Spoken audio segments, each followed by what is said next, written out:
शंकराचार्यमध्यमाम् अस्मदाचार्यपर्यन्तां वन्दे गुरुपरम्पराम् श्रुतिस्मृतिपुराणानाम् आलयं करुणालयं नमामि भगवत्पादं शङ्करं लोकशङ्करं शङ्करं शङ्कराचार्यं केशवं बादरायणं सूत्रभाष्यकृतौ वन्दे भगवन्तौ पुनः पुनः ईश्वरो गुरुरात्मेति मूर्तिभेदविभागिने व्योमवद्व्याप्तदेहाय दक्षिणामूर्तये नमः। गुकारस्वन्धकारो वै गुकारस्तन्निवर्तकः अन्धकारनिरोधित्वात् गुरुरित्यभिधीयते। ॐ सहना भवतु सहनौ भुनक्तु सह वीर्यङ्करवावहै तेजस्विनावधीतमस्तु मा विद्विषावहैः। ॐ शान्तिः शान्तिः शान्तिः। ॐ पूर्णमदः पूर्णमिदं पूर्णात् पूर्णमुदच्यते पूर्णस्य पूर्णमादाय पूर्णमेवावशिष्यते। ॐ शान्तिः शान्तिः शान्तिः।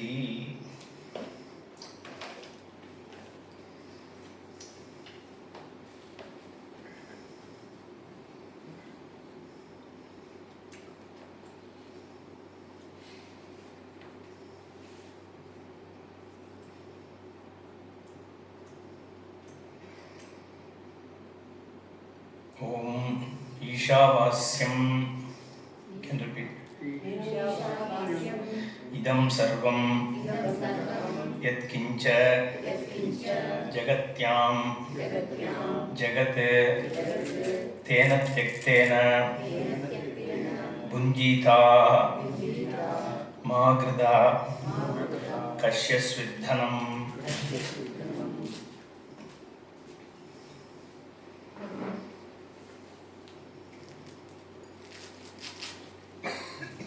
வேதாந்தம் வேதாந்தம்னா என்னன்னு முதல்ல இந்த பக்கம் இருக்கவாளுக்காக, ஏன்னா இந்த சைடில் இருக்கவாள்லாம் ஓரளவு பரிச்சயம் இருக்கவான்னு சொன்னேன். இந்த கமல் படத்தில் சொல்ல மாதிரி இதெல்லாம் அது தெரிஞ்ச பக்கம், அது தெரியாதவ பக்கம். ஸோ இந்த வேதாந்தம்னா என்ன, ஏன் தேவை அப்படிங்கிற ஒரு கேள்வி இருக்கு. ஏன்னா ஒரு விஷயம் நம்ம எல்லாரும் இங்கே வந்திருக்கோம், எதுக்காக ஆன்மீகத்தை தேடுறோம் அப்படின்னா,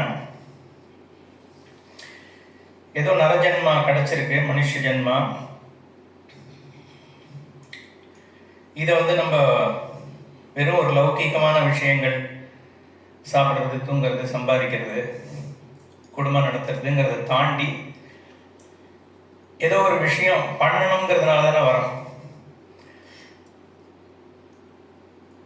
அப்போ அதை தாண்டி ஏற்கனவே சில விஷயங்கள் பண்ணுறோம்.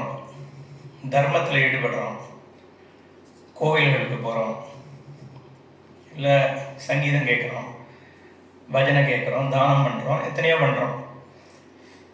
இப்போ இதெல்லாம் போருமா, இல்லை இதையும் தாண்டி ஒன்று இருக்கான்ற ஒரு எதிர்பார்ப்பில் தான் இந்த மாதிரி விஷயங்களை தெரிஞ்சுக்கிறதுக்காக வரோம். ஸோ அப்போது ஏதோ ஒரு விஷயத்தை தெரிஞ்சுக்கணுன்ற ஞானத்தை அபேட்சிச்சு இங்கே வரோம். அப்போ இங்கே வந்தால் இந்த வேதாந்தம்ங்கிறது தான் இந்த விஷயம் அப்படிங்கிறது நம்ம கேட்குறோம். அப்போ வேதாந்தம்னா என்ன, இந்த மற்ற விதமான ஆன்மீக விஷயங்களுக்கும் இதுக்கு என்ன வித்தியாசம், அதுவும் இது ஒன்று தானா, அதுக்கு இது மாறுபட்டதா அப்படிங்கிறதெல்லாம் கொஞ்சம் தெரிஞ்சுட்டாதான் ஒரு வேதாந்த சிரவணத்துக்கும் ஒரு கதாகாலாட்சேப உபன்யாசத்துக்கும் என்ன வித்தியாசம் தெரியணும். வேதாந்தம்ன்ற வார்த்தையே ஒரு வேதஸ்ய அந்தஹ, வேதத்தின் முடிவு அப்படிங்கிறது அதனுடைய பொருள். இதை ரெண்டு விதமாக பார்க்கலாம். முடிவுன்னு சொல்லும் பொழுது வேதம் எதெல்லாம் சொல்லுதோ அதன் முடிவான ஒரு விஷயத்தை இது சொல்லுது அப்படின்னு எடுத்துக்கலாம் வேதாந்தம்ன்ற பொழுது. இல்லைன்னா வேதத்தினுடைய கடைசி பாகம், வேதத்தினுடைய அந்த பாகம் அப்படின்னு பிரியறதுன்னு எடுத்துக்கலாம். பொதுவாக சாமான்யமாக இந்த ரெண்டாவது அர்த்தத்தை தான் எடுத்துக்கிறது. வேதத்தினுடைய கடைசி பாகம் வேத அந்தம், அந்தம்னா எல்லை, முடிவான ஒரு விஷயம். ஆனால் எந்த புஸ்தகத்துக்குமே புஸ்தகம் அதனுடைய கடைசி பாகம்னு நம்ம பிரிக்கிற வழக்கம் கிடையாது. ஆனால் வேதாந்தத்தை மட்டும் அப்படி பிரிக்கிறோம். அப்படி பிரிக்க வேண்டிய அவசியம் என்ன அப்படிங்கிறத நம்ம புரிஞ்சுட்டோம்னாலே வேதாந்தம்னா என்னங்கிறதும் நமக்கு புரியும். இப்போ வேதம் அப்படின்னா என்ன அதுக்கு வரும், அதுக்கப்புறம் வேதாந்தத்துக்கு போகலாம். வித் அப்படிங்கிற அந்த தாத்துனா ரூட், அது தமிழ் என்ன வேறுன்னு சொல்லணும். அதனால் தாத்துலேருந்து நின்றுக்கலாம். ஏன்னா இங்கே வந்து தமிழா இங்கிலீஷா சம்ஸ்கிருதமாங்கிறதுக்காக இல்லை இந்த கிளாஸு. அதனால் எந்த வார்த்தை புரியுறதோ அந்த வார்த்தையை யூஸ் பண்ணிப்போம். அதான் அது சொன்னால் ஒன்றும் புரியாது யாருக்கும். அதனால் நம்ம தாத்துன்ற இடத்துல தாத்துன்னே சொல்லிக்கலாம், ஒன்றும் தப்பு இல்லை. இப்போ அந்த வித்துனா தெரிந்து கொள்ளுதல் அர்த்தம். அப்போ வித்துங்கிறதுலேருந்து தான் விந்ததி, வித்யா, இந்த மாதிரி விஷயங்கள்லாமும் வருது வார்த்தைகள்லாம். அப்போ வேதகான்னு சொல்லும் பொழுது எல்லா விதமான அறிவுக்கு பொதுவாக சொல்லலாம் ஞானம் அப்படின்னு. பட் அதையும் தாண்டி நம்ம ஸ்பெஷல் அர்த்தம் ஒன்று உண்டு, கவுனார்த்தம்னு சொல்லுவோம். இந்த இடத்துல வந்து வேதம்னு சொல்றது மற்ற நம்மளுடைய சாமான்யமான அறிவிற்கு புலப்படாத விஷயங்களை சொல்றதுக்கு வேதம்னு பேர். அதாவது என்னுடைய கண்ணு, காது, மூக்கு, அதே மாதிரி இன்ஃபரன்ஸ். இப்போ கண்ணால நான் வந்து ஒரு விஷயத்தை பார்க்குறேன். சயின்ஸ் என்ன பண்ணுறது, அதையே இன்னும் கொஞ்சம் என்ஹான்ஸ்டாக பார்க்க வைக்குது. மைக்ரோஸ்கோப் இருக்குது, டெலஸ்கோப் இருக்குது. அதுக்கப்புறம் அதில் வந்து நான் இன்ஃபரன்சஸும் பண்ண முடியாது. இப்போ ஒரு விஷயத்தை பார்க்குறேன்னா ரோஸ் வந்து ரோஸ் கலரில் இருக்குன்னா ஏன் ரோஸ் கலரில் இருக்குன்றதுக்கு ஒரு கெமிக்கல் நேம் சொல்கிறோம். இப்போ இந்த கெமிக்கல்னால தான் அது ஒரு எக்ஸ்பெரிமெண்ட் பண்ணி அது சொல்கிறது. ஸோ இதெல்லாம் என்ன, நம்ம பார்க்கறது இல்லை என்ஹான்ஸ்டு பர்செப்ஷன், அதை பேஸ் பண்ணி நம்ம பண்ணக்கூடிய ஃபர்தர் ரிசர்ச், அனுமானங்கள் எல்லாமே.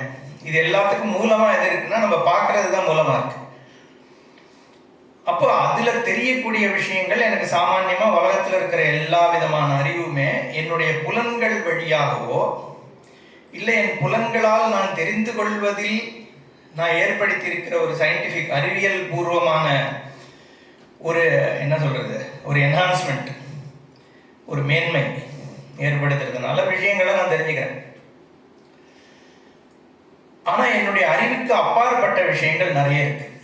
இப்ப என்னன்னா, நான் வந்து இந்த ஜென்மா எடுத்திருக்கேனே, இதுக்கு முன்னாடி இருந்தேன்னா, இல்லை என்னுடைய மரணம் சம்பவிச்சதுக்கு அப்புறம் இந்த ஆத்மா எங்கேயாவது போகுமா, நான் வந்து இந்த உடம்பு தானா, இல்லை உடம்புக்குள்ள இருக்கக்கூடிய ஒரு பொருளா, இல்லை இந்த உடம்புங்கிறது எனக்குள்ள இருக்கிற பொருளா, இந்த மாதிரி விஷயங்களுக்கு எனக்கு யாருக்குமே ஒரு சயின்ஸாலையும் கூட சொல்ல முடியறது இல்லை. ஏன்னா உயிர் இருக்குன்னு சொல்றோம், எதை வச்சு சொல்றோம், உடம்பு ஃபங்க்ஷன் ஆல அப்போ ஏதோ ஒன்று போயிருக்கணும் அப்படின்ற ஒரு அனுமானத்தினால சொல்றோம். பட் இதுக்கு வந்து அனுமானம்ங்கிறது என்ன, ஒரு இன்ஃபரன்ஸ். பட் இது கூட ஆக்சுவலி ஒரு அனுமானம் கூட சொல்ல முடியாது, இது ஒரு ஸ்ரத்தை தான். இப்போ இருக்குன்னு ஒருத்தன் சொல்றான், ஆத்மான்றது இந்த உடம்பு போனதுக்கு அப்புறம் நம்ம படிக்கிறோம்ல, இந்த கருட புராணத்தில் படிக்கிறோம், ஆத்மா வந்து வைத்தரணி நதியை தாண்டி ஒரு வருஷம் போகிறது, இங்கே நீ வந்து விளக்கு தானம் பண்ணேன்னா அங்கே வெளிச்சம் வரும், இதெல்லாம் சொல்கிறோம், சாஸ்திரம் சொல்கிறது. இப்போ இதெல்லாம் நம்பிக்கை தானே. இங்கே வந்து உடலை தாண்டி ஒரு உயிர் ஒன்று வெளியில் போகிறதுங்கிறது என்ன, ஒரு நம்பிக்கை. அப்போ இதில் எதை ஞானம்னு சொல்ல முடியுமா, இல்லை இதை நம்பிக்கைன்னு சொல்கிறது. அதனால தான் ரிலீஜியன்ஸை நம்ம வந்து மத நம்பிக்கைன்னு சொல்கிறோம், எல்லாம் ஃபெய்த்து. அப்போ அந்த ஃபெய்த்துங்கிறது என்னென்னா, அது நம்புறவன் நம்புறான், நம்பாதவன் நம்பாமல் இருக்க போகிறான். அப்போ இதெல்லாம் வந்து ஞானத்தில் சேர்க்க முடியாது இல்லையா. ஆனால் வேதத்தை வந்து இப்போ ஏன் வந்து ஒரு ஞானத்தின் ஒரு வழி, அதுக்கு தான் வரேன் நான். இந்த இந்திரியங்கள்னால தெரியாத விஷயத்திற்கு எனக்கு பிரமாணம் தேவைப்படுது. அது வெறும் நம்பிக்கை சார்ந்ததா மட்டும் இல்லாத ஒரு பிரமாணமாகவும் எனக்கு தேவைப்படுது. இப்போ வேதம் வந்து இப்போ சொல்றதுன்னு வச்சுக்கோம், சில விஷயங்கள் இப்போ வேதம் வந்து என்னென்ன சொல்லுதுங்கிறத நான் அப்புறம் சொல்றேன். ஒரு எக்ஸாம்பிள், ஃபர்ஸ்ட் புத்திரகாமேஷ்டின்னு ஒரு யாகம் பண்ண சொல்லுது வேதம். புத்திரகாமேஷ்டிங்கிற யாகம் என்ன பண்றதுன்னா, யாருக்கு புத்திரன் இல்லையோ அவன் வந்து இந்த கர்மாவை பண்ணா, புத்திரகாமேஷ்டிங்கிற ஒரு கர்மாவை பண்ணும் பொழுது அவனுக்கு புத்திரன் கிடைப்பான் அப்படின்னு வேதம் சொல்றது. அது வந்து இப்போ நம்பிக்கைன்னு எடுத்துக்கிறதா, பிரமாணம்னு எடுத்துக்கிறதா? பிரமாணம்னா ஒரு மீன்ஸ் ஆஃப் நாலெட்ஜ்ன்ற அர்த்தத்தில் சொல்கிறேன். பிரமாகரணம், பிரமாணம். மானா மெஷர்னு அர்த்தம், அளக்கிறது. நாலெட்ஜுக்கும் பிரமாணம்னு, பிரமாகரணம்னா அந்த அளவை ஏற்படுத்தி கொடுக்கறதுன்னு அர்த்தம். டெக்னிக்கலி வந்து என்னால் ஒரு விஷயத்தை தெரிந்து கொள்ள முடியறதுக்கு நான் பிரமாணம்ன்ற வார்த்தை உபயோகப்படுறது. அப்போ அந்த பிரமாணமானது எதை பிரமாணம்? இப்போ புத்திர காமேஷ்டின்னு வேதம் சொல்லுது, அதை ஒருத்தன் நம்புறான், ஒருத்தன் நம்பலை. இப்போ இது நம்பிக்கைக்கு உட்பட்டதா இல்லை ஒரு அறிவை கொடுத்துருக்கான் அப்படின்னு கேட்டா, அவன் புத்திர காமேஷ்டி ஒருத்தன் பண்றான். சப்போஸ் பண்ணி அவனுக்கு புத்திரன் வந்துடுதுன்னா நம்ம என்ன சொல்றோம்? புத்திர காமேஷ்டி புத்திரன் கொடுத்துடுதுன்னு சொல்றோம். இன்னொருத்தன் பண்றான், அவனுக்கு புத்திரன் கிடைக்கல, அப்ப என்ன சொல்றோம்? யாரும் சரியா பண்ணியிருக்க மாட்டான்னு சொல்றோம் இல்லையா? அதுன்னு சொல்ல போறோம் நம்ம. அப்போ இது ரெண்டுமே நம்பிக்கைக்கு உட்பட்டது தான். பட் இருந்தாலும் ஒரு பிரமாணத்தை புரிஞ்சிக்கும் பொழுது நம்ம பிரமாணத்தை எப்படி புரிஞ்சிப்ப? அதுதான் ஜெய்சங்கர்ஜி இன்னைக்கு சொன்ன மாதிரி, பிரமாணம் வந்து அதுதான் தன்னை வந்து எஸ்டாப்ளிஷ் பண்ணிக்க முடியும். சொத்தகா பிரமாணம் தான். ஒரு பிரமாணத்தினுடைய வியாபாரமானது, வியாபாரம்னா செயல்பாடானது, தன்னை அதனுடைய எல்லையை வந்து இன்னொரு பிரமாணம் வந்து மீற முடியாது. கண்ணால பார்க்கிற விஷயம் கண்ணால் மட்டுமே பார்க்கப்படும். கலர், வண்ணம்ன்றது கண்ணு தான் எனக்கு கொடுக்கும். உருவம்ங்கிறத கண்ணு தான் கொடுக்க போகிறது. காது வந்து உருவத்தை எனக்கு கொடுக்காது. ஆனால் அப்படின்னா எல்லாம் அப்போ வேதம் அந்த மாதிரின்னு சொல்லிட்டா அது ஒரு நம்பிக்கையா தானே போயிடுது. அதுக்கு தான் இன்னொன்னும் என்ன சொல்றோம்னா, ஒரு பிரமாணம் சொல்ற விஷயத்த இன்னொரு பிரமாணம் வந்து நெகேட்டும் பண்ண முடியாது. கண்ணு ஒன்றுத்த இது சேப்பு தான் சொல்லிடுதுன்னா காது வந்து இது சேப்பு இல்லைன்னு ப்ரூவ் பண்ணவே முடியாது. அதுதான் சுவாமிகள் வந்து ஒரு எக்ஸாம்பிள் கொடுப்பார். ஒருத்தனுக்கு வந்து ஒரு கதை மாதிரி சொல்லுவார் அவர். ஒருத்தன் வந்து பிறவி குருடனா இருக்கான். அப்போ அவன் ரொம்ப நாளைக்கு அவனுக்கு வந்து கண்ணு வரத்துக்கு வந்து மெடிக்கல் சயின்ஸில் ஒரு இதுவே கண்டுபிடிக்கப்படலை. ரொம்ப வருஷம் கழிச்சு இவனுக்கு 27 வயசு ஆகும்போது புதுசாக ஒரு டெக்னிக் வந்திருக்கு இந்த பர்டிகுலர் ப்ராப்ளம் சால்வ் பண்ணுறதுக்கு. அப்போ அவனுக்கு ஆப்ரேஷன் நடக்கிறது. ஆப்ரேஷன் முடிஞ்சிடுது. டாக்டர் சொல்கிறார் ஆப்ரேஷன் சக்ஸஸ்ஃபுல் சொல்லிட்டு இப்போ கட்டுலாம் போட்டிருக்கு, கட்டை திறக்க போகிறார். அப்போ அவன் சொல்கிறான், எனக்கு நினைவு தெரிஞ்ச 23-4 வயசுலேருந்து 23 வருஷமாக கண் வரணுங்கிற ஒரு இதில் இருக்கேன். இப்போ எனக்கு கண் இல்லாதது கூட பிரச்சனை இல்லை. இப்போ நான் இருக்கிற நம்பிக்கையில் நீங்கள் கட்டை அவுத்ததுக்கு அப்புறம் கண் வரும்ன்ற நம்பிக்கையில் இருக்கிற எனக்கு கண்ணு தெரியாமல் போயிடுச்சுன்னா அந்த ஒரு இதை வந்து என்னால் தாங்கிக்க முடியாது. இப்போ அதனால எனக்கு வந்து இந்த கண்ணை திறந்தா பார்ப்பேன் அப்படின்னு நீங்கள் ப்ரூவ் பண்ணுங்கோ அப்படின்னு ஒரு டாக்டர்கிட்ட அவன் சொன்னான்னா அந்த டாக்டரால் என்ன பண்ண முடியும்? சொல்லலாம், இந்த மாதிரி ஆப்ரேஷன் நடந்த இடத்துலலாம் ஒழுங்காக தான் இருக்குது, நான் பார்க்குற வரைக்கும் உன்னோட கேஸில் வந்து 95% வந்து பார்க்க, இவ்வளோதான் சொல்லாமே ஒழிய அவனுடைய கண்ணு பார்க்கிறதா இல்லையாங்கிறத அவன் மட்டும்தானே பார்க்க முடியும். அப்போது இன்னும் ஒருத்தனால வந்து அதை டிஸ்ப்ரூவ் பண்ணவும் முடியாது, ப்ரூவ் பண்ணவும் முடியாது. அப்படிதான் நம்ம பிரமாணத்தை பார்க்குறோம். வேதமானது அது சொல்லக்கூடிய விஷயமே 3 ஏரியாவில் தான் விஷயத்தை சொல்லுது வேதம். உனக்கு வழி தெரிந்து என்ன சொல்றது, கோலுக்கு என்ன சொல்வ, நீ அடைய வேண்டிய விஷயம் தெரியாமல் இருந்தாலோ இல்லை வழி தெரியாமல் அடைய வேண்டிய விஷயம் தெரிந்திருந்தாலோ இல்லை வழியுமே தெரியாமல் அடைய வேண்டியதுமே தெரியாமல் சொர்க்கம் இருக்கு அப்படின்னு வேதம் சொல்லுது. எப்படி சொர்க்கத்துக்கு போவேன்னா புண்ணியம்னு ஒன்று இருக்குன்னு சொல்லுது. புண்ணியமும் எனக்கு தெரியாது, சொர்க்கமும் தெரியாது. சொல்லுறது சிரத்தை இருந்தால் நான் பண்ணுறேன். சொர்க்கத்துக்கு போனனா இல்லையாங்கிறதும் யாருக்கும் தெரிய போகிறது இல்லை, போனவன் யாரும் வந்து சொல்ல போகிறதும் இல்லை. ஸோ அங்கே அது ஸ்ரத்தை தான். இன்னொன்று என்னென்னா, இந்த புத்திர காமேஷ்டி, புத்திரன் வேணுங்கிறது எனக்கு தெரியும், ஆனால் எப்படி அடையணுங்கிறது தெரியல. ஏன்னா உலக வழியில் நான் என்னெல்லாம் செய்யணுமோ டாக்டர் பார்க்குறது எல்லாம் பண்ணியாச்சு. இதையும் மீறி குழந்தை புத்திரன் இல்லை அப்படிங்கிற பொழுது எனக்கு முடிவு தெரியறது, என்ன வேணுன்ற கோல் தெரியறது, அதை எப்படி அடையணும்னு தெரியல. அதுக்கு வேதம் வந்து இது வழின்னு சொல்லுது. அதுக்கு நீ வேற ப்ரூஃப் கொடுன்னா நான் தர முடியாது. ஏன்? கண்ணு மாதிரி தான். வேதத்தினால பார்க்கிற விஷயத்த வேதத்து வழியாக தான் பார்க்க முடியும். ஆனால் வேதம் சொல்றத மற்றது வந்து நெகேட் பண்ண முடியாது. இது பண்ணா வந்து குழந்தை பிறக்காதுன்னு வந்து கண்ணோ காதோ வந்து உனக்கு சொல்ல முடியாது. முடியாது. அந்த அளவுக்கு தான் அங்கேயுமே. ஆனால் ஸ்ரத்தை தான். நீ பண்ண ஆரம்பிக்கும் பொழுது ஸ்ரத்தை வச்சு தான் நீ அதை ஆரம்பிக்கிற. ஆனால் உனக்கு வேறு வழி இல்லை. எப்படியுமே எல்லா விஷயத்தையும் எக்ஸாஸ்ட் பண்ண அப்புறம் தானே வேதத்துக்கே வரும். அப்போ அது ஒன்று. இன்னொன்று என்னன்னா, முடிவு தெரியாமல் சில விஷயங்களில் வந்து மீன்ஸ் தெரியும். மீன்ஸ்னால் செய்கிற விஷயம் தெரியும். இப்போ புண்ணியமாக எடுத்துப்போம்.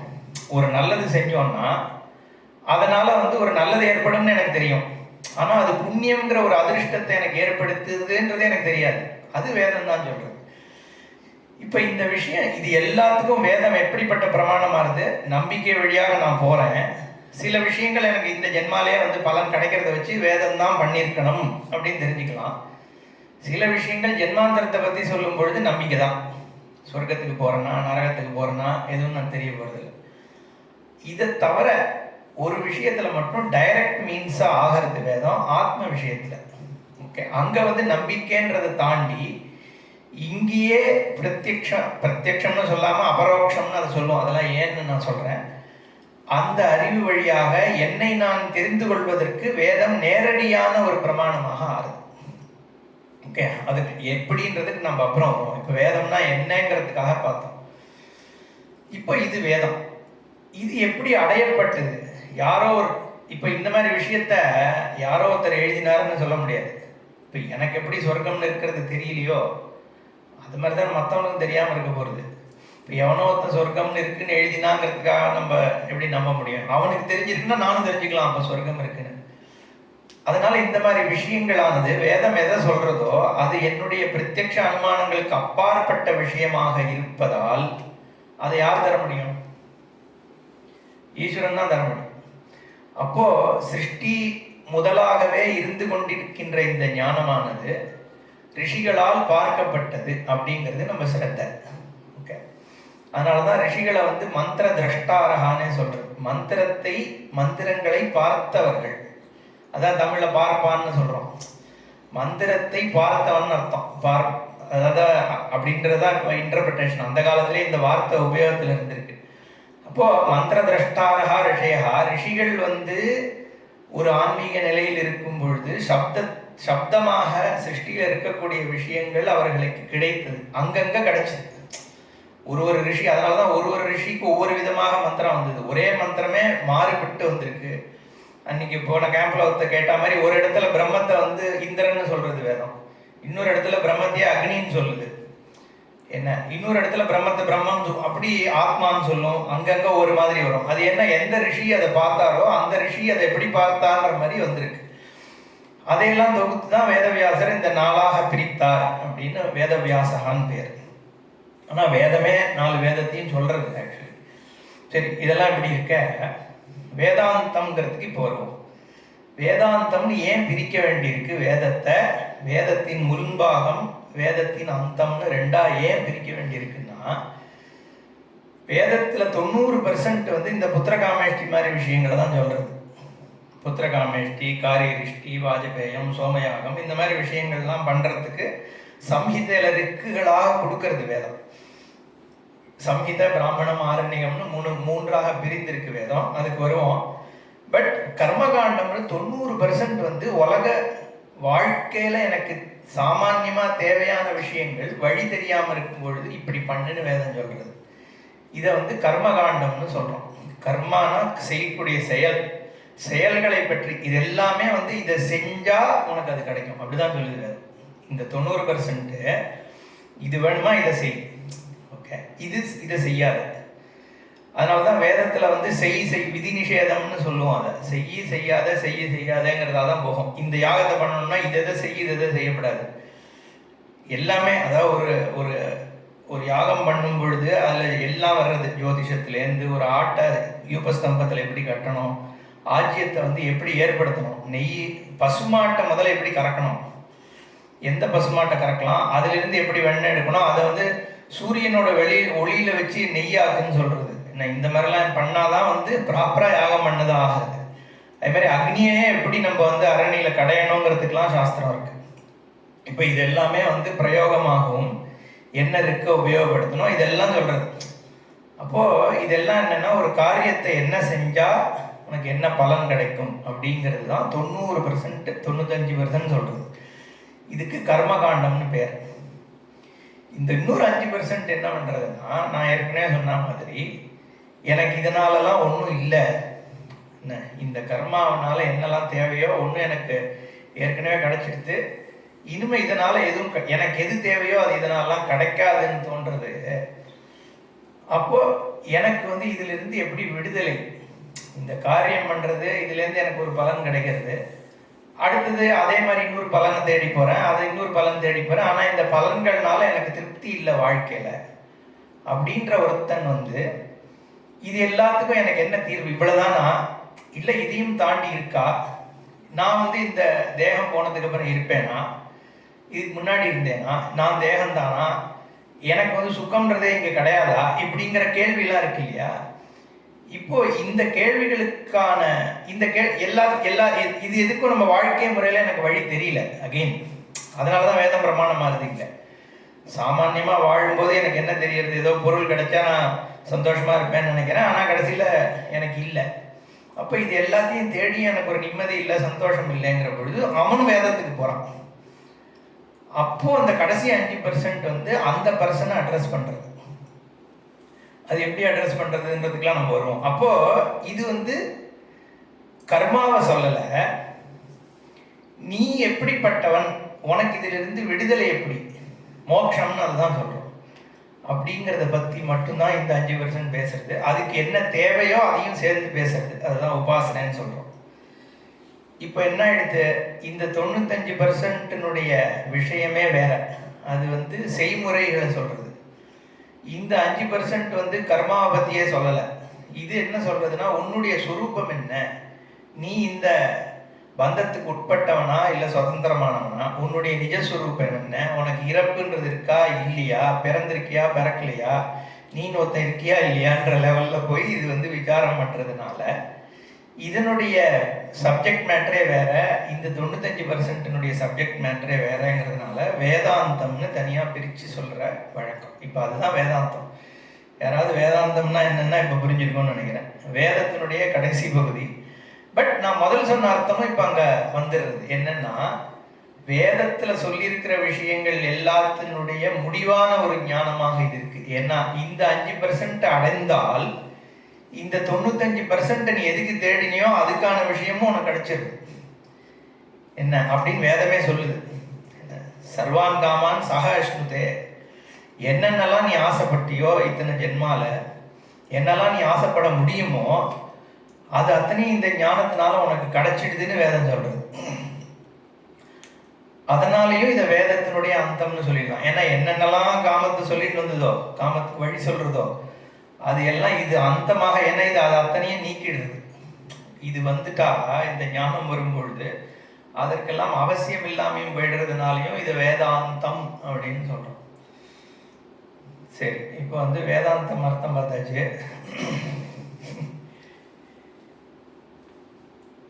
இப்போ வேதாந்தம்ங்கிறது இன்னொரு பேர் தான் உபனிஷத்துக்கள். உபனிஷத்துனா என்னங்கிற அர்த்தத்துக்கு வருவோம். உபனிஷத்துக்கள் வந்து நிறைய இருக்கு. வேதத்துல வந்து சம்ஹிதையிலையும் இருக்கு, பிராமணத்திலையும் இருக்கு, ஆரண்யத்திலையும் இருக்கு. வேதத்துல சம்ஹிதைங்கிறது பொதுவா ரிக்குகள்லாம் சேர்ந்து இருக்கிற போர்ஷன் ஆஃப் வேதத்திற்கு சம்ஹிதைன்னு பேர். ரிக்வேதம் முழுக்க ரிக்கு தான். ரிக்குனா மீட்டர் இருக்கக்கூடிய விஷயம். இப்போ காயத்ரிலாம் வந்து சந்தஸ் இருக்கக்கூடிய விஷயங்களுக்கு ரிக்குன்னு பேர். அக்னிமீஹீட புரோஹீதம் யஜ்ஞஸ்ய தேவமிருத்யுஜம் ஹோதாரம் ரத்னதாத்தமம் ஆரம்பிக்கிறது ரிக்வேதம். அதுவே ஒரு இருக்கு. இதை மாதிரி இருக்கா இருக்கிறதுக்கு சம்ஹிதைன்னு பேர். பேசிக்கலி பொயட்ரியா இருக்கும் சந்தஸோட. இந்த பிராமண ஆரண்யகம்லாம் வந்து மெஜாரிட்டியா ப்ரோஸா இருக்கும். இதெல்லாம் இந்த சம்ஹிதையில வந்து சில உபநிஷத்துகள் இருக்கு. இந்த உபனிஷத்து நம்ம எடுக்க போற ஈஷாவாஸ்யம்ங்கிறது சம்ஹிதோபனிஷத்து பேர். ஏன்னா சம்ஹிதையிலேயே உபனிஷத்து இருக்கிறது ரொம்ப ரேர். நான் பொதுவாக சம்ஹிதை வந்து கர்மகாண்டத்துக்கு உபயோகப்படக்கூடிய ரிக்குகள் தான் சம்ஹிதையில இருக்கும். அதனாலதான் இது ஆரம்பிக்கும் போதே சங்கரர் வந்து இதை உபனிஷத்து தான் எடுத்துக்கலாமா, ஏன்னா இது கர்மாவுக்கு உபயோகப்படுத்துற ரிக்கா இருக்கக்கூடாதுன்னு, ஏன் இருக்கக்கூடாதுன்ற ஒரு ஆர்குமெண்ட் எடுத்துன்னு போறார். ஆனா கர்மசேஷத்துவம் இதுல இல்லை அப்படிங்க ஆத்மாவுக்கு வந்து கர்மசேஷத்துவம் இல்லைங்கிறது இந்த வார்த்தைலாம் புரியாது. அது அந்த பாஷ்யம் வரும்போது நான் வரேன். ஓகே, கர்மசேஷம்னு சொல்றது கர்மா போனதுக்கு அப்புறம் மீதி இருக்கிறது கர்மசேஷம்னு பேர். இப்போ கர்மானா ஒரு செயல். உப்மா பண்றேன், உப்மா பண்ணுறதுக்கு எனக்கு ரவை தேவைப்படுறது, எண்ணெய் தேவைப்படுது, கடுகு வேண்டியிருக்கு, உளுந்து வேண்டியிருக்கு, கருவேப்பிலை வேண்டியிருக்கு, உப்பு வேண்டியிருக்கு, மிளகா வேண்டியிருக்கு, எல்லாம் இருக்குது, நெருப்பும் வேண்டியிருக்கு. இதெல்லாம் பண்ணி முடித்ததுக்கப்புறம் மீதி என்ன இருக்குது? பண்ணி முடித்ததுக்கப்புறம் மீதி இருக்கிறது என்ன? உப்மா மட்டும்தானே இருக்குது. அந்த கர்மாவனுடைய பலனாக இருக்கிறது கர்மசேஷம். கர்மசேஷத்துவம் ஆத்மாவுக்கு இருக்கா இல்லையா அப்படிங்கிற ஒரு விசாரத்தை கொண்டு வர. ஆத்மாவானது எந்த ஒரு கர்மாவனுடைய பலனாக அஃபெக்ட் ஆகுதா? இது ஆத்மாவை பற்றி பேசுறதுனால இது கர்மசேஷத்துவம் இல்லாத ஒரு விஷயங்கிறதுனால இந்த சம்ஹிதருக்கு வந்து உபனிஷதாக எடுத்துக்க வேண்டியிருக்குன்னு அங்கே ஆர்கியூமெண்ட் பண்ணுறாரு. இதுக்கு சொல்ல வந்தேன், இது சம்ஹிதோபனிஷத்துன்னே பேர். சம்ஹிதையில் இருக்கக்கூடிய உபனிஷத்து. ஏன்னா பொதுவாக வந்து பிராமண அரண்யகத்தில் தான் வந்து உபனிஷத்துகள் இருக்கும். இந்த உபனிஷத்துகள் பலருக்கு 108, நம்ம வந்து நிறைய பேர் 108 உபனிஷத்து முக்கியம்னு சொல்லுவார். அதே மாதிரி இந்த விசிஷ்டாத்வைதி துவைத்திகள்லாம் இன்னும் வெவ்வேறு உபனிஷத்துக்களை வந்து எடுத்து அவளோட சித்தாந்தம் பண்ணுறார்கள். நம்ம அத்வைத சம்பிரதாயத்தில் வந்து 10 உபனிஷத்தை முக்கியமாக நம்ம எடுத்துக்கிறோம். அந்த 10 ஏன் எடுத்துக்கிறோம்னா ஆதிசங்கரர் அந்த 10க்கு வியாக்கியானம் பண்ணியிருக்கிறதுனால அந்த 10 எடுத்துக்கிறோம். ஈசகேன கடப்பிரஷ்ன முண்ட மாண்டூக்கிய தைத்தரி ஐதரேயம் சாந்தோக்கியம் பிரகதாரண்யகம் தசா அப்படின்னு ஒரு ஸ்லோகம் இருக்கு. இந்த 10 உபனிஷத்துகள் வந்து தசோபனிஷத்துன்னு ஆதிசங்கரர் வந்து இதுக்கு பாஷ்யம் எழுதியிருக்கிறதுனால, கமெண்ட்ரி எழுதியிருக்கிறதுனால இந்த 10 உபனிஷத்துக்களை வந்து முக்கியமாக பிரதானமாக எடுத்துக்கிறோம். ஈச உபனிஷத்னா ஈஷாவாஸ்யம், கேனோபனிஷத், கதோபனிஷத், பிரஷ்னோபனிஷத், முண்டகோபனிஷத், மாண்டூக்கியோபனிஷத், தைத்திரிய உபனிஷத், ஐத்திரேயம், சாந்தோக்கியம், பிரகதாரண்யகம்னு 10 உபனிஷத். இதை தவிர கௌஷிதகி, ஸ்வேதாஸ்வதரம், இது ரெண்டுமே வந்து பிரின்சிபல் உபனிஷத்தான் நிறைய பேர் எடுத்துக்கிறார். அதில் ஸ்வேதாஸ்வதரத்தில் வந்து ஆதிசங்கரரே பாஷ்யம் பண்ணியிருக்காருன்ற ஒரு கன்டென்ஷன் கூட இருக்கு. பட் ப்ரிடாமினண்டாக இந்த 10 உபனிஷத்தை எடுத்துக்கிறோம். இதில் வந்து ஐத்தரேயம், கௌஷிதகி உபனிஷத்து 2 ரிக்வேத உபனிஷத், சாந்தோக்கியம், கேனோபனிஷத்து 2 சாமவேத உபனிஷத்துகள், பிரஷ்ன மண்டக மாண்டூக்கியம் அதர்வண வேத உபனிஷத், மற்றதெல்லாம் எஜுர்வேத உபனிஷத். இதில் வந்து தைத்திரியம், கட்டோபனிஷத்து இது 2 கிருஷ்ணயஜுர்வேதம், ஸ்வேதாஸ்வதரமும் கிருஷ்ணயஜுர்வேத உபனிஷத், பிரகதாரண்யகமும் ஈஷாவாஸ்யமும் சுக்லயஜுர்வேத உபனிஷத் இது 2. அதனால ஈஷாவாஸ்யமானது சுக்லயஜுர்வேத உபனிஷத்தில் சேர்றது. அதனால தான் நம்ம வந்து பூர்ணமத பூர்ணமிதம் வந்து முதல்ல சொன்னோம். ஏன்னா நிறைய பேருக்கு இந்த சந்தேகம், என்ன ஆரம்பிக்கும் போதே பூர்ணமத சொல்கிற, பொதுவாக முடிக்கும் போது தானே சொல்கிறதுன்ட்டு.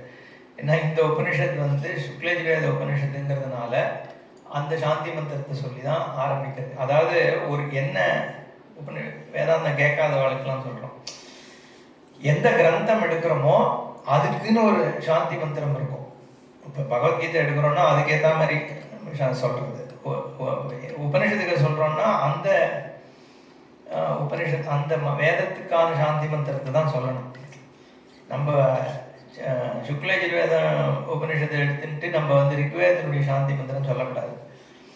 பிரம்மசூத்திரம் சொல்லும்போது மட்டும் எல்லா சாந்தி மந்திரமும் சொல்லுவோம், ஏன்னா அது எல்லாத்தையும் சொல்றதுங்கிறதுனால.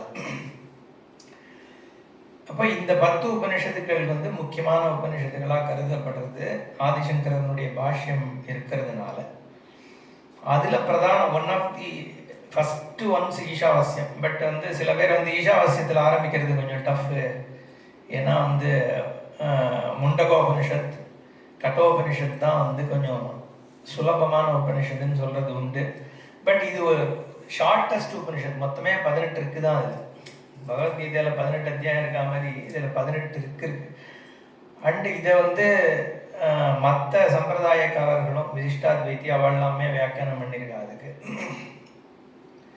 அதனாலே ஈஷாவாஸ்யம் வந்து ரொம்ப இன்ஃபேக்ட் அந்த முதல் இருக்கே ஈஷாவாஸ்யம் இதம் சர்வம் எத்திஞ்ச ஜெகத் இப்போ படிச்சுமே எல்லா உபனிஷத் எல்லா கிரந்தங்கள் போயிட்டாலும் இந்த ஒன்று இருந்தால் போகிறோம், வந்து உலகம் கடை தேறிடும்னு விவேகானந்தரோ யாரோ ஒருத்தர் சொன்ன ஒரு வழக்கு இருக்குது. அந்த அளவுக்கு வந்து இந்த ரிக்கு வந்து ரொம்ப பிரதானமாக சொல்லப்படுறது.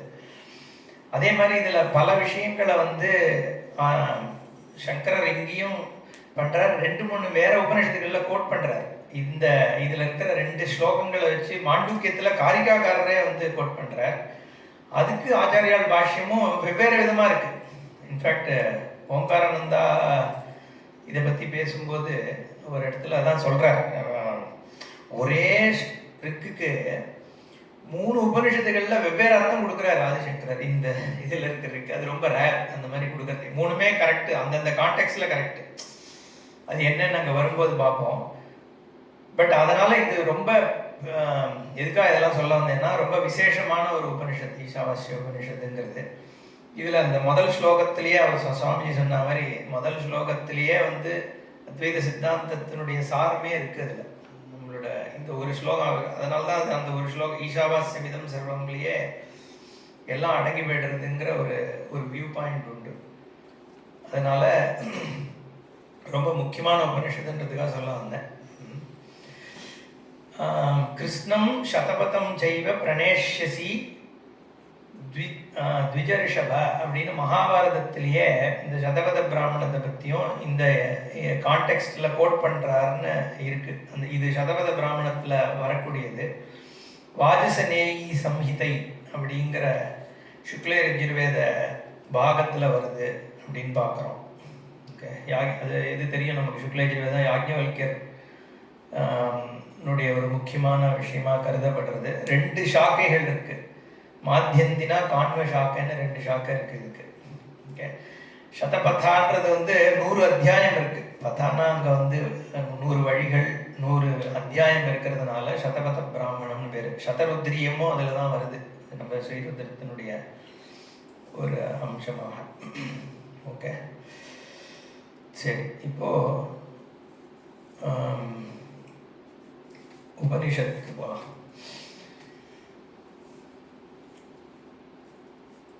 இந்த வேதாந்தத்திற்கு வந்து நான் ஏற்கனவே சொன்னேன், உபனிஷத்துக்குன்னு ஒரு பெயர் இருக்கு, பிரம்ம வித்யைன்னு ஒரு பெயரும் உண்டு. இதுக்கு பிரம்ம வித்யைங்கிற பெயருக்கு 2 அர்த்தம் கொடுக்குறாரு சங்கரர். இன்ஃபேக்ட் ஒன்று வந்து பிரம்மத்தை சொல்றதுனால பிரம்ம வித்யை, விஸ்வஸ்ய சர்வஸ்ய ஜெகதா கர்த்தா உத்பாதயிதா புவனஸ்ய உற்பன்னஸ்ய கோப்தா பாலயிதா இது விசேஷனம் பிரம்மணா.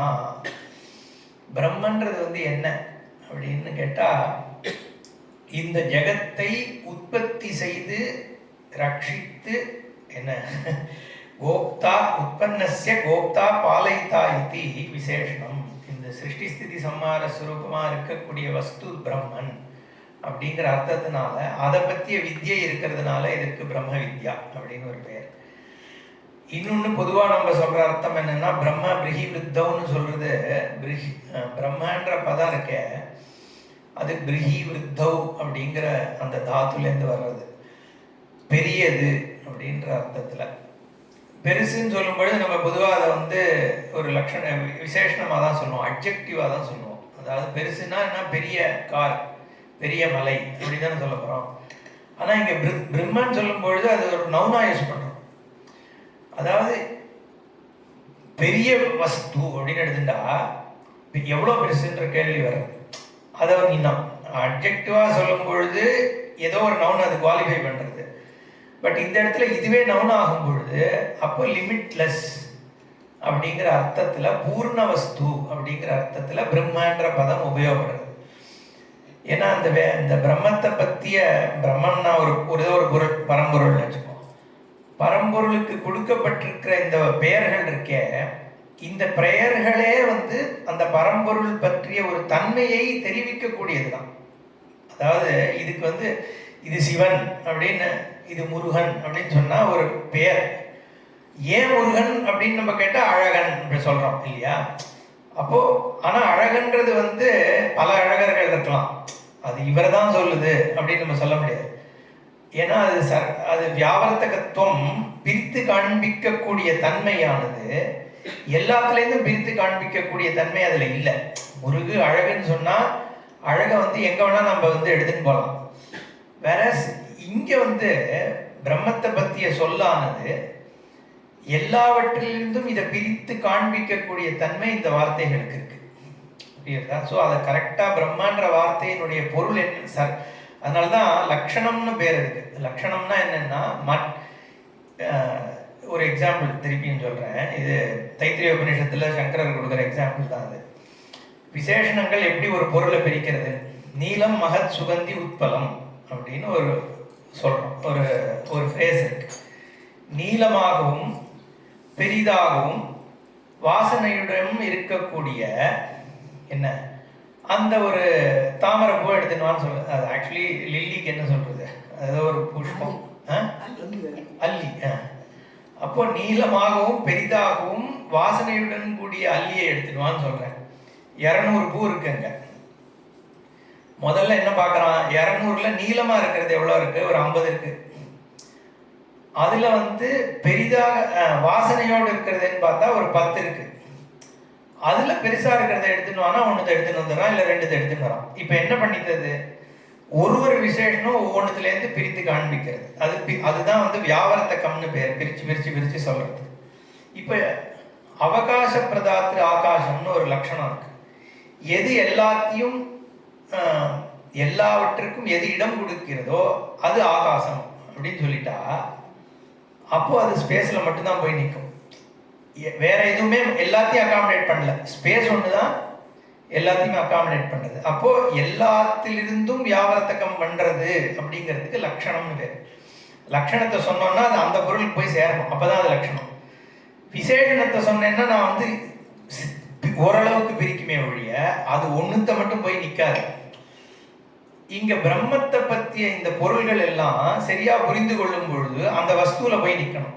அப்போ அந்த மாதிரி பெயர்களை நம்ம இங்க பிரம்ம அப்படிங்கிற பதமானது வஸ்துவை நமக்கு காண்பிக்கிற ஒரு பதத்தோட இருக்கு.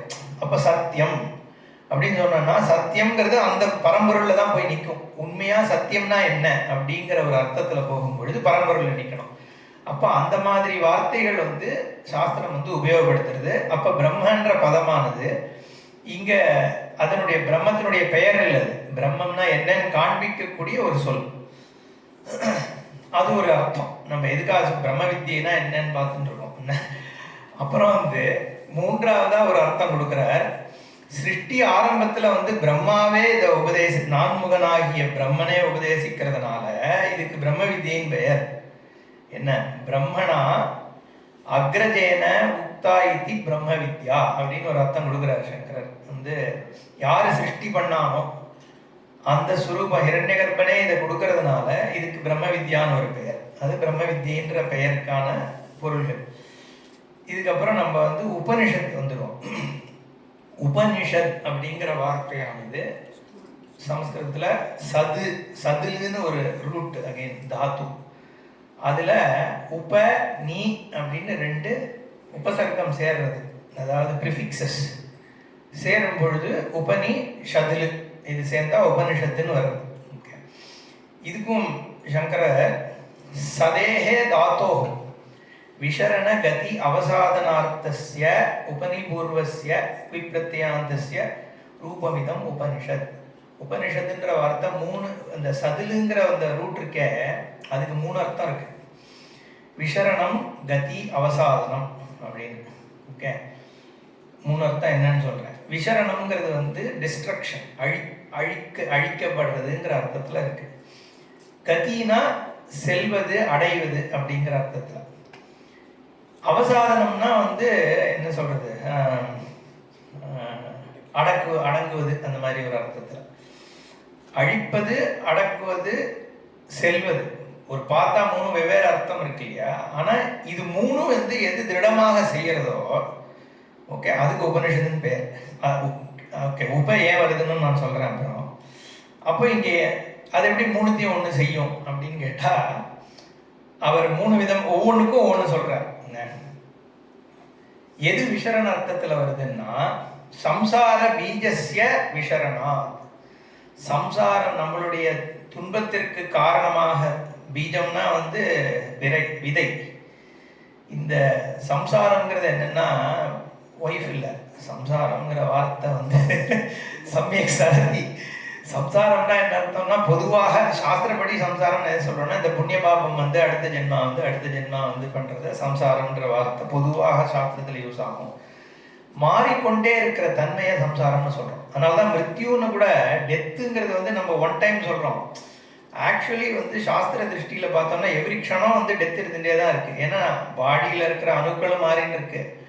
டைம் ஒரு இந்த க்ஷணம் இருக்கிறன்னா அடுத்த க்ஷணம் இல்லை. என் தாட்டும் மாறுது, என் பாடி மாறுது, சிஸ்டம் என்னோட சரௌண்டிங் மாறிடுது. அப்போ க்ஷணமே டெத்து தான் அப்படிங்கிறதான் சொல்றது சாஸ்திரம். ஏன்னா ஒரு க்ஷணத்துக்கும் அடுத்த க்ஷணத்துக்கும் ஸோ டெத்துன்றது ஃபைனல். பட் அதுக்கு தான் போயிட்டு இருக்கோம் எல்லாரும். அப்போ சுவாமிஜி சொல்வார், இந்த கல்லறையில் எழுதுவானா 1932 1985 அப்புறம் நடுவில் ஒரு டேஷ். நீ இவ்வளோ வாழ்ந்துருக்க 50 வருஷம், அவனை பொறுத்த வரைக்கும் அது ஒரு டேஷ் தான். இது ரெண்டு தான் முக்கியம்னு.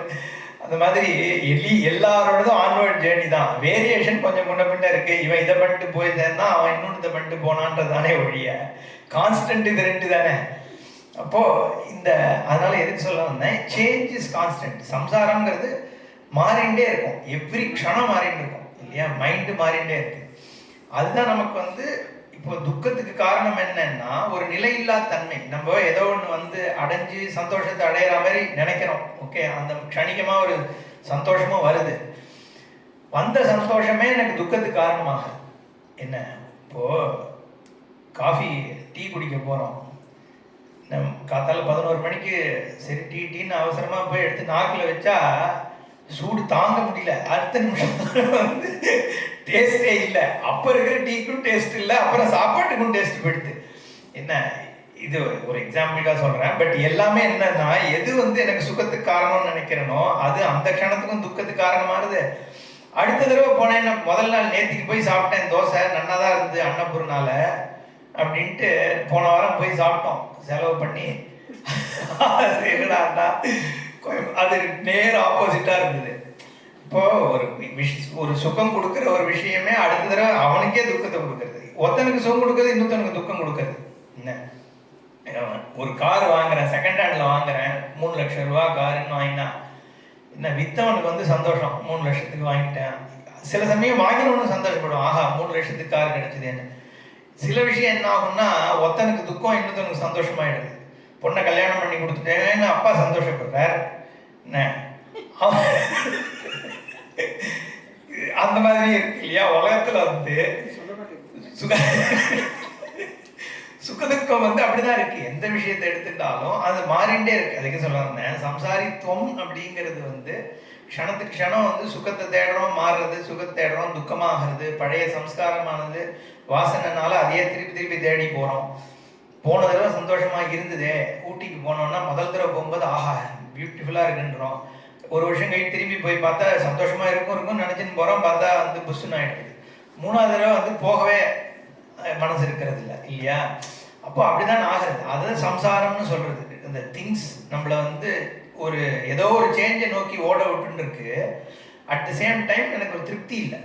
அந்த திருப்தி இல்லாத தன்மை இருக்கே, அதற்கு வந்து முடிவு கட்டுறதுனால இதுக்கு உபனிஷத்துன்னு பெயர். அங்க வந்து சம்சார பீஜத்தோட சேர்த்து சமூலசிய சம்சாரஸ்ய உச்சேதனாத்துன்னு சொல்வார் நிறைய இடத்துல. அதாவது சம்சாரத்தை நீக்கினா மட்டும் போறாது, அதுக்கு காரணமாக எந்த விதை இருக்கோ. இப்போ அரச மரம் காம்பவுண்ட் வால்ல வளைஞ்சதுன்னா வெறும்னா வெட்டினா போறாதே, ரூட்டோட சேர்த்து எடுத்தா தானே அடுத்த வராது. அந்த மாதிரி பீஜத்தோட சம்சாரத்திற்கு காரணமாக எது இருக்கோ அதை நீக்கிறதுனால சம்சார பீஜஸ்ய விஷரணாத் அப்படிங்கிறது விஷரணார்த்தம். 2வது அர்த்தம் பிரம்ம கமயத்தி, பிரம்மஸ்வரூபத்துல உன்னை போய் சேர்க்கறது அப்படின்னு அர்த்தம். கமயத்தினா பிரம்மஸ்வரூபத்துல சேர்க்கறதுங்கிற அர்த்தம். பட் சேர்க்கறதுங்கிற வார்த்தை இப்போ அகைன் வந்து எப்படி கமனம், எங்கேயோ இருக்கிற விஷயமா இருந்தா போய் சேரலாம். நீ என்ன சொல்ற, பிரம்மன் சர்வவியாபின்னு சொல்ற, இன்ஃபைனைட்னு சொல்ற. ஸோ எங்கேருந்து போய் எங்கே சேர்றது, எப்படி பிரம்மத்துக்கு போய் எப்படி சேர முடியும்? போறவனும் பிரம்மம், போற வழியும் பிரம்மம், அடைய வேண்டிய லட்சியமும் பிரம்மம். அப்போ இங்கே கவனம் எதை குறிக்கிறதுனா அஜ்ஞான நிவர்த்தி தான், ஞானத்தினால சேர்றேன். என்ன தலையில வச்சுட்டு இருக்க கண்ணாடி எக்ஸாம்பிள் தான் டிபிக்கலாக கொடுப்போம். தலையில கண்ணாடி எடுத்து வச்சுட்டு கண்ணாடியை தேடினான். அப்போ ஒய்ஃப் வந்து சொன்னா எப்போ இப்படிதான் நீங்க பண்ணிட்டு இருப்பேன்னு. என்ன அதனால கண்ணாடி திரும்பி கிடைச்சிட்டு தின்னா. இப்போ கவனம் ஆச்சா இல்லையா? அவனுக்கு கண்ணாடி இல்லாம இல்லை, ஆனால் இல்லாமல் இருந்தால் என்ன துக்கமோ அத்தனையும் அவனுக்கு இருந்தது. இப்போது இருக்கிற கண்ணாடி தான் கிடச்சிது, ஆனால் புதுசாக கண்ணாடி கிடச்சா அவனுக்கு என்ன சந்தோஷம் வருமோ அது இந்த கண்ணாடியில் கிடச்சிடுது. அந்த மாதிரி தான் கமனார்த்தம். ஓகே, எல்லாம் டீட்டெயில்டாக பார்ப்போம். அதனால் பிரம்ம கமயத்தின்னு சொல்லும் பொழுது இங்கே ஏற்கனவே எங்கே இருக்கமோ இருந்த இடத்துலேருந்தே அதுக்கு போகிறோம்னு அர்த்தம். சித்த சாதம், ஏற்கனவே சித்தமான வஸ்துவையே சாதிக்கிறோம் அங்கே. அதனால பிரம்ம கமயத்திங்கிற அர்த்தத்தில் ரெண்டாவது அர்த்தம். அப்புறம் அவசாதனம். ஓகே, விசரணம் நாசம் பண்ணுறது பீஜத்தை. அவசாதனத்துக்கு இங்கே என்ன சொல்கிறாருன்னா கர்ப்பவாச ஜென்ம ஜராதய உபதிரவ பந்தஸ்ய அவசாதயதி அப்படின்னு சொல்கிறார். குறைக்கிறது, அதனுடைய எஃபெக்டை குறைக்கிறதுன்னு சொல்கிறார். அதனால மூணுமே திருடமாக அந்த உப்பங்கிற வார்த்தை அருகில் எடுத்துன்னு போகிறது அப்படிங்கிற அர்த்தம் தான். இப்போ இதில் சொல்கிறோம் இல்லையா, உப்ப நயனம், நயத்தின்னு சொல்லும்போது அழிச்சின்னு போகிறது. எங்கே அழிச்சின்னு போகிறான்னா வேதத்திற்கும் குருவுக்கும் கிட்ட அழிச்சின்னு போகிறதுனால அதுக்கு உப்ப நயனம். ஓகே, இங்கேயுமே ஞானம் என்ன பண்ணுறதுன்னா சாஸ்திரத்தினுடைய பிரமாணத்தை கொடுக்க முடியும். ஞானம் ஏற்படுறதுங்கிறது ஈஸ்வர அனுகிரகம் தான் கடைசியில். என்ன ஒரு பிரமாண சித்தமாக பொதுவாக பர்சன் குவாலிஃபைடாக இருக்கும் பொழுது பிரமாணம் தோஷம் இல்லாமல் இருக்கிறதுனால ஞானம் வந்துதான் ஆகணும் அப்படின்னு நம்ம சொல்கிறோம். ஸோ அதனால் ஹிண்ட்ரன்ஸ் எங்கே இருக்க முடியுங்கிறது பர்சனுடைய ப்ரிப்பேர்னஸில் இருக்குது. அதனால் இங்கே உப்ப அப்படிங்கிற வார்த்தையும் சேர்க்கறது இல்லை, நீ அது கிட்ட எடுத்துன்னு போகிறது. அதுக்கப்புறம் ஞானமாக அவனுக்கு சித்திக்கும் பொழுது அங்கே சர்வாந்தர்யாமித்துவம் சர்வவியாபித்துவம்னு இருக்கக்கூடிய பிரம்மஸ்வரூபமாகவே ஆயிடுறான் அப்படிங்கிறது தான். ஓகே, இதுதான் உபனிஷத்துன்ற வார்த்தைக்கு பொருள். ஓகே, நான் ஃபைனலாக உபனிஷத் படிக்கிறதுனால என்ன அப்படின்னு நம்ம பார்த்தோம் இல்லையா. ஒரு விஷயம் பார்க்கும் பொழுது 4 விஷயம் சொல்ல வேண்டியிருக்கு. ஒன்று, அதிகாரி யாரு, ஓகே, விஷயம் என்ன, அப்புறம் பிரயோஜனம் என்ன, சம்பந்தம் என்ன. எந்த ஒரு புக்கு எழுதினாலும் இது யார் படிக்கணும், பொதுவாக சொல்கிறது இது எவன் படிக்கணும், யார் படிக்க வேண்டிய அதிகாரி. எல்லாரும் எல்லாத்தையும் படிக்க முடியாது. ஏன்னா நீ ரெடியே இல்லைங்கிற ஒருத்தன்ட்ட கொண்டு போய் இதை கொடுக்கவே முடியாது. இதை கொடுத்தா என்ன ஆகும்னா அவனுக்கு எதுக்காக நம்ம கொடுக்குறோமோ அதுக்கு நேர் எதிர்மாறான ஒரு பலன் ஏற்பட்டுரும். ரெடியாக இல்லாதவன்ட்டு போய் அவனும் ப்ராப்பராக பூஜை பண்ணிட்டு இருக்கான், கோயிலுக்கு போகிறான், அனுஷ்டானமாக இருந்துட்டு இருக்கான், பகவான் இருக்கார், அவன்கிட்ட போய் இதெல்லாம் ஒன்றும் இல்லை எல்லாம் பிரம்மன் தான் சொன்னா என்ன ஆகும், இருக்கிறதையும் விட்டுட்டு அவன் கஷ்டப்பட்டு இருப்பான். அப்போது அந்த ஒரு நிலையை அடைந்தவனுக்கு தான் இதை கொடுக்க முடியும். அது எந்த விஷயமா இருந்தாலுமே ஒரு ப்ரிப்பேர்ட்னஸ் இருந்தால் தான். யார் அதுக்கு அதிகாரி அப்படிங்கிற ஒரு கேள்வி இருக்குது. எல்லாருக்கும் எல்லாம் கிடையாதுங்கிறது தான். இந்த சென்ஸ் எல்லாருக்கும் எல்லாம் உண்டுனாலும் எப்போங்கிறது ஒரு விஷயம் இருக்குது, அவ்வளோதான். கால உத்தேசம் பொறுத்து. இப்போ அதிகாரித்துவம் ஃபஸ்ட்டு ஏவம் உபனிஷத்து எதனால யார் உபனிஷத்துக்கு யார் அதிகாரி அது பார்க்கலாம். அது முதல்ல அதிகாரி. ரெண்டாவது விஷயம் என்னன்னு சொல்லணும், என்ன விஷயம், ஓகே, எதை பற்றி சொல்கிற அது கிளியராக சொல்லணும். அப்புறம் பிரயோஜனம். இந்த விஷயம் புக்குக்கே அந்த மாதிரி தான். ஒரு கிரந்தம் எழுதும்போது இது எதை பற்றிய புஸ்தகம், யார் இதை படிக்கணும், இதனால என்ன பிரயோஜனம், என்ன பிரயோஜனம் இல்லாமல் நம்ம யாரும் இதுவே இருக்கே பிரயோஜனம் அனுத்திஷ்ய மூடகாப்பி மந்த புத்தி இருக்கவங்க கூட பிரயோஜனத்தை இல்லாமல் ஒரு விஷயத்தில் பிரவர்த்திக்க மாட்டான்னு இருக்குது. அப்போ என்ன பிரயோஜனம், ஓகே. அப்புறம் சம்பந்தம். இந்த புஸ்தகத்தை படிக்கிறதுனால அந்த பிரயோஜனம் எப்படி எனக்கு வருங்கிற சம்பந்தத்தையும் சொல்லணும், ஓகே. இதனாலும் சொல்லும் பொழுது அனுபந்த சதுஷ்டயம்னு பேர். எந்த ஒரு விஷயம் பண்ணும் பொழுதும் இப்போ சங்கரரே தான் ஏன் பகவத்கீதைக்கு கமெண்ட்ரி எழுதுறேன்னு சொல்கிறார். ஏற்கனவே இத்தனை புஸ்தகம் இருக்குது, அவன் கமெண்ட்ரி எழுதியிருக்கான், நீ எதுக்கு கொடுத்த புதுசாக எழுதுறேங்கிற ஒரு கேள்வி வருது. அப்போ அவர் என்ன சொல்கிறாருன்னா, இப்போ இருக்கிறதெல்லாம் ஒன்றுக்கு ஒன்று முரணாக இருக்குது, புரிஞ்சுக்கிறதுக்கு கஷ்டமாக இருக்குது. அதனால் படிக்கிறவனுக்கு ஈஸியாக புரியணுங்கிறதுக்காக நான் சிம்பிளாக ஒரு இது எக்ஸ்பிளனேஷன் கொடுக்குறேன்னு தான் சொல்லி ஆரம்பிக்கிறார் இது கீதா பாஷ்யத்தையே. ஓகே, ரொம்ப கன்சைஸாக கொடுக்குறேன் அப்படின்னு ஆரம்பிக்கிற ஒரு ஒர்க்கு தான் அது. ஓகே, அப்படி அதுதான் அதை எதுக்கு சொல்ல வந்தேன். ஸோ எதுக்காக அந்த புஸ்தகத்தை எழுதுகிறோம் அப்படிங்கிறது முக்கியம். அதனால தான் இந்த அனுபந்த சதுஷ்டயம். அது ஏன், அதனுடைய பலன் என்ன, யார் அதிகாரி, இதுக்கும் அதுக்கும் என்ன சம்பந்தம். இப்போ உபனிஷத்தை பொறுத்த வரைக்கும் அதிகாரி யார்? உபனிஷத் ஞானம் சம்சாரத்தை நீக்க போகிறது. பட் சம்சாரத்தை எல்லாருக்கும் நீக்கிடுமா உபனிஷத்து? எல்லாருக்கும் நீக்கும்னாலும் அதுக்கான ஒரு அதிகாரித்துவம் இருக்கிறவனுக்கு தான் அது சம்சாரத்தை நீக்கக்கூடியது ஆகும். அது யார் அதனுடைய அதிகாரி அப்படிங்கிற ஒரு பெரிய டிஸ்கஷனே இருக்கு. பிரம்மசூத்திரத்துல முதல் டிஸ்கஷனே வந்து அதாதோ பிரம்ம ஜிக்ஞாசால அந்த இதற்கு அப்புறம் முதல் சூத்திரம் பிரம்ம ஜிக்ஞாசா யார் பண்ணணும் அப்படிங்கிற ஆரம்பிக்கும் போது இதற்கப்புறம் இதனால் பிரம்மனை பற்றி தெரிந்து கொள்ளலாம்னு ஆரம்பிக்கிறார்.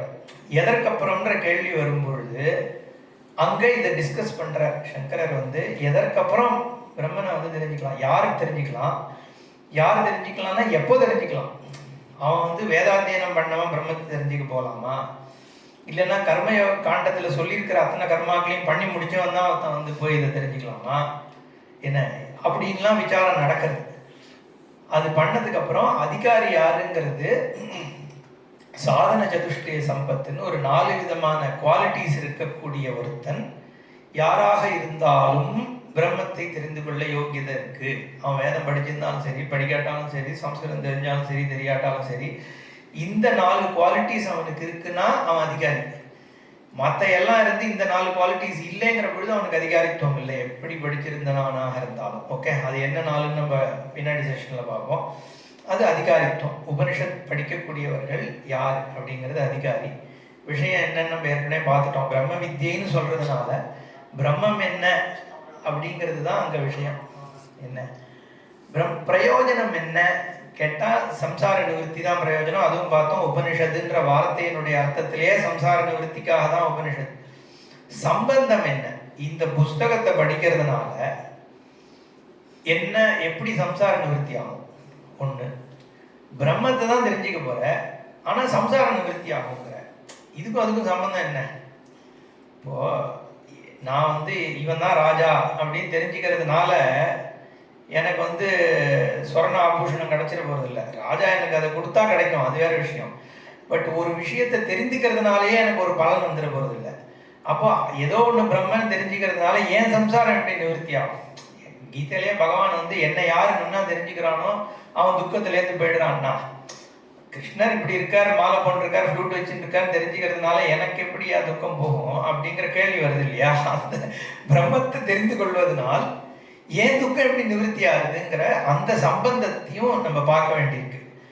பிரம்மமானது சர்வவியாபி உன்னுடைய சுரூபம்னு இருக்கிறதுனால அந்த ஞானம் வந்து எங்கேயோ இருக்கிற பிரம்மத்தினுடைய ஞானம் இல்லை, உன்னுடைய சுரூப ஞானமாகவே ஆகிறதுனாலதான் அது வந்து சம்சார நிவர்த்தி ஏற்படுத்துறது. அதுவும் நம்ம டீட்டெயில பார்ப்போம். அதுதான் அது வந்து இந்த சம்பந்தம், பிரம்மத்தை தெரிஞ்சுக்கிறதுனால சம்சார நிவர்த்தி எப்படி ஆகுதுங்கிற சம்பந்தம். இந்த புஸ்தகத்துக்கும் அந்த ஞானத்துக்கும் என்ன சம்பந்தம்? அதுக்கும் பிரதிபாத்திய பாவ சம்பந்தம்னு ஒரு சம்பந்தம் சொல்றோம். இந்த புஸ்தகம் வந்து டைரக்ட் மீன்ஸ் ஆஃப் நாலேஜ் ஆயிடுது. அதாவது ஒரு புஸ்தகம் வந்து டிஸ்கிரைப் பண்ணுது பைசன்னா எப்படி இருக்கும் அப்படின்னா, அது ஒரு இன்டைரக்ட் நாலேஜ் கொடுக்கறது. பைசன்னா இப்படி இருக்கும்னு ஒரு ரஃபா தெரிஞ்சுக்கிறேன், ஏர்மாடு மாதிரி இருக்கும், ஆனா இந்த டிஃபரன்ஸ் இருக்கு, ஏதோ தெரிஞ்சுக்கிறேன்.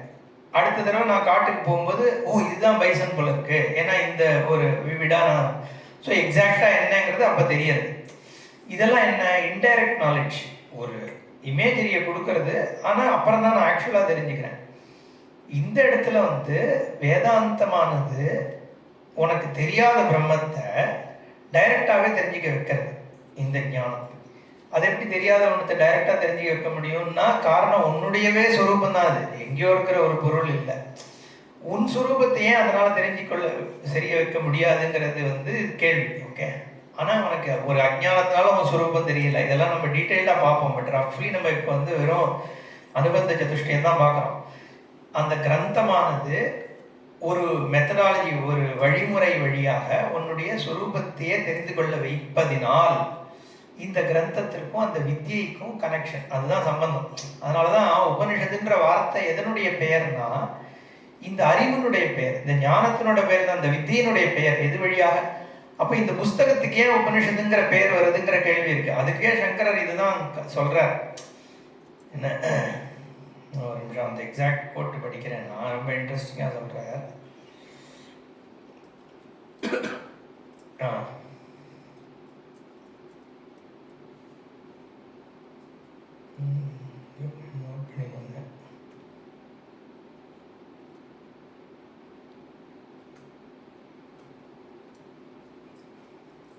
சரி, அடுத்த கிளாஸில் சொல்கிறேன் அது. பட் எசென்ஷியலி என்ன சொல்கிறாருன்னா, இந்த கிரந்தத்திற்கும் ரோகார்த்தஸ்ய ஏவ ரோக நிவர்த்தோ சுஸ்ததா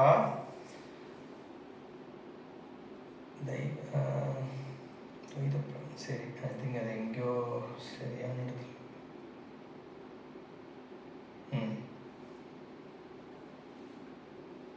சரி, அடுத்த கிளாஸ்லேயே சொல்கிறேன் அது.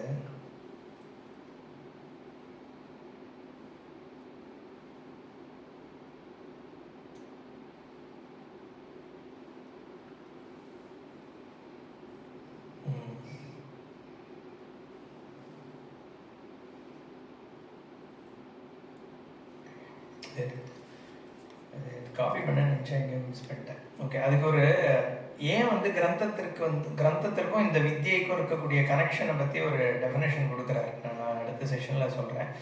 பட் அந்த சம்பந்தம், அதாவது வந்து இந்த கிரந்தம் வந்து வித்தியை இந்த டைரக்ட் மீன்ஸை கொடுக்கறதுனால இது பிகம்ஸ் சம்பந்தம். இந்த அதாவது வந்து இதை தவிர வேற, இப்போ நம்ம முதல்ல பார்த்தோம் இல்லையா, ஒரு பிரமாணம் வந்து அதனுடைய ஞானத்திற்கு அதுதான் பிரமாணம், வேற விஷயத்தை காண்பிக்க போறது இல்லை. வேதத்துல வந்து இப்போ ஜஸ்ட் சம்மரைஸ் பண்ற முதல்ல சொன்னதை, வேதம் வந்து மற்ற கர்மாக்களை பொறுத்த வரைக்கும் வெறும் ஸ்ரத்தை தான். நம்ம இப்போ சொர்க்கத்துக்கு போறதுக்கு இந்த வாஜபேயத்தை பண்ணு, சோமயாகத்தை பண்ணுனா பண்ணிட்டு போறோமா இல்லையான்றது போன அப்புறம் தான் தெரியும், ரைட்டா?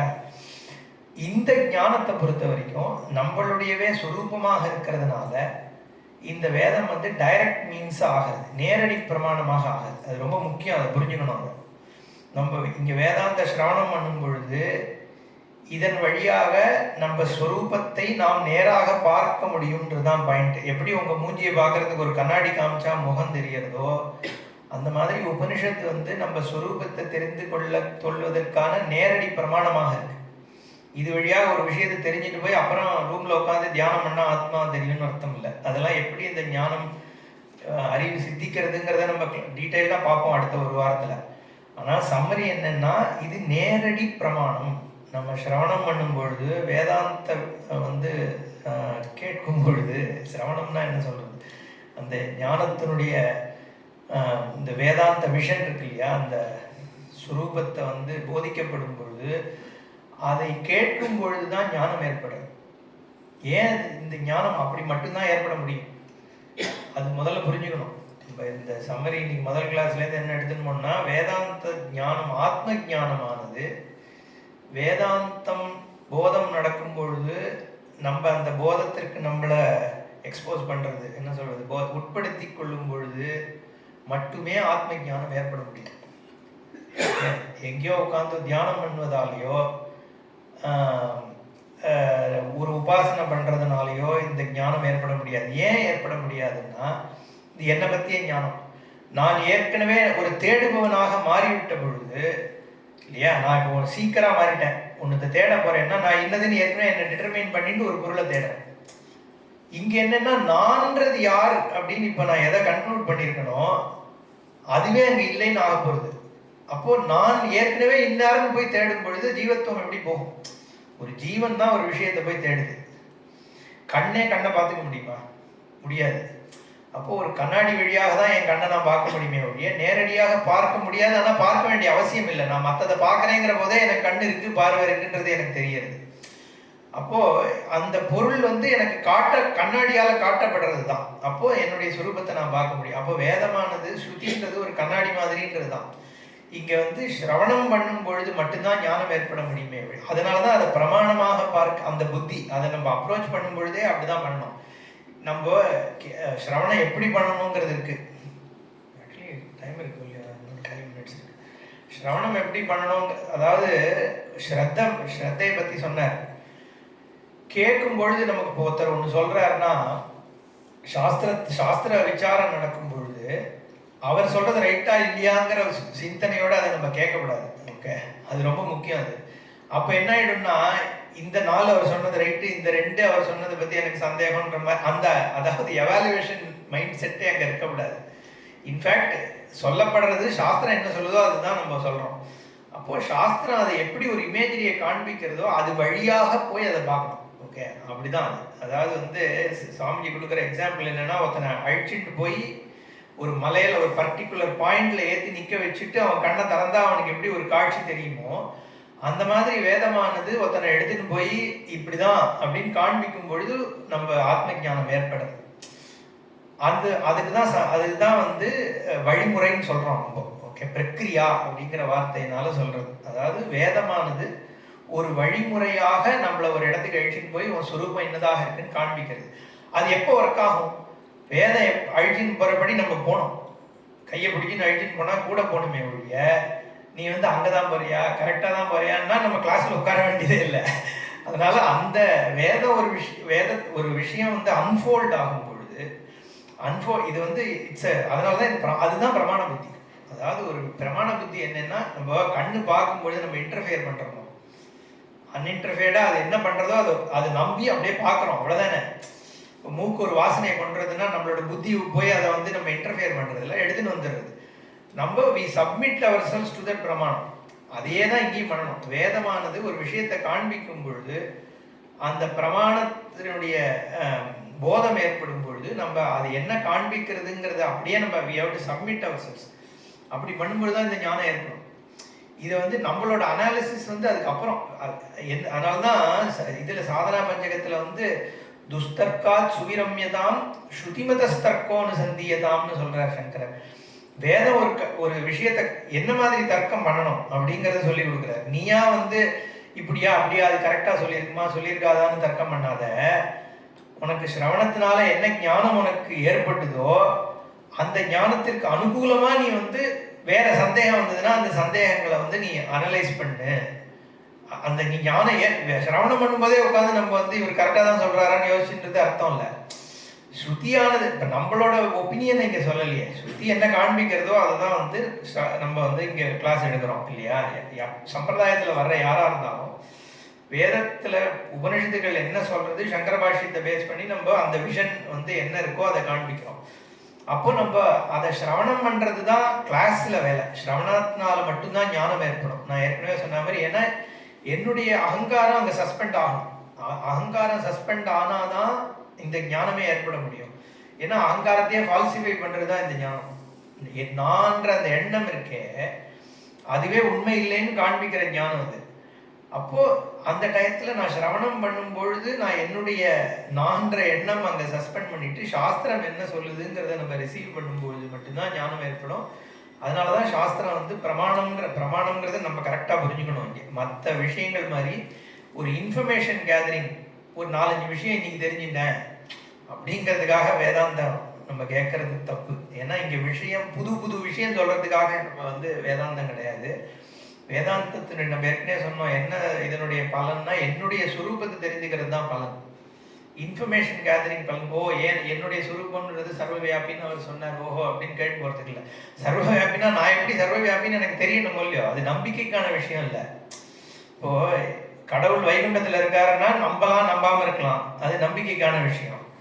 நீ தான் கடவுள்னு சொன்னா அப்போ அது நம்பிக்கைக்கான விஷயமா இருக்க முடியாது இல்லையா. அது உண்மையாக இருக்கணும், உண்மையா இருந்தா நான் தெரிஞ்சுக்கணும், அவ்வளவுதானே. அதை நான் நம்புறேன்னு சொல்றதுல அர்த்தம் இல்லை. ஏன்னா நீயே கடவுள்னு சொல்லும்பொழுது அது நம்பிக்கைக்கான விஷயம் இல்லை, அது தெரிந்து கொள்வதற்கான விஷயம். அந்த தெரிந்து கொள்றது சாஸ்திரம் வழியாக, சாஸ்திரம் காண்பிக்கிற திருஷ்டி. அதனாலதான் சாஸ்திரத்தை பிரமாணம்னு சொல்றது வந்து டைரக்ட் பிரமாணம். இந்த சொர்க்கம் இருக்குன்னு சொல்ற மாதிரி இங்க பிரமாணம் கிடையாது ஆத்ம ஞானத்தை பொறுத்த வரைக்கும். அப்படிங்கிறதோடு நிறுத்திக்கலாம். நம்ம நெக்ஸ்ட் கிளாஸ் பார்ப்போம். ஓம் பூர்ணமத பூர்ணமிதம் பூர்ணாத் பூர்ணமுதச்யதே பூர்ணஸ்ய பூர்ணமாதாய பூர்ணமேவாவசிஷ்யதே. ஓம் சாந்தி ஷாந்தி ஷாந்தி. ஹரி ஓம் ஸ்ரீ குருभ्यो நமः. ஹரி ஓம்.